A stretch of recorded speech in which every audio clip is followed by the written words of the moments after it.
এই তো 31 জুলাই টুবুসোনার 2 বছর কমপ্লিট হলো।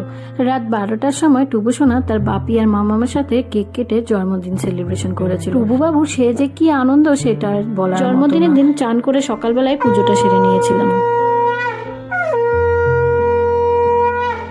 জন্মদিনের সকাল তাই প্রথমে একটু পায়েস করে নিয়েছিলাম। দুধ ফুটিয়ে নিয়েছি, ওদিকে চালটাকে ঘি দিয়ে মাখিয়ে রেখেছি। দুধের মধ্যে চালটা দিয়েছি, যেই ফুটে এসেছে কাজু আর কিশমিশ দিয়ে নামিয়ে নিয়েছি। জন্মদিনের আগে যে কটা জামা নতুন কেনা হয়েছিল সারাদিন সব নতুন জামাগুলোই ওকে পরিয়েছিলাম। ছেলের জন্মদিনে তার থেকেও অনেক বেশি খুশি আর আনন্দ ছিল তার মাম্মাম। পৃথিবীতে সব থেকে সুন্দর অনুভূতি হলো এই মা হওয়ার অনুভূতি, তাই না? এর থেকে বেশি সুখের কিছু আছে বলে তো আমার মনে হয় না। 10 মাস কষ্ট করার পর যখন সন্তানের মুখটা প্রথমবার দেখি তখন সেই 10 মাসের কষ্টটা একেবারে যেন কোথায় উড়ে চলে যায়। টুবুসোনার জন্মদিনে আমরা কিভাবে সারাদিন হই হুল্লোড় করে কাটিয়েছিলাম তোমরা চাইলে দেখে নিতে পারো বড় ব্লগে। আমি আমার চ্যানেলের লিংক দিয়ে দিচ্ছি।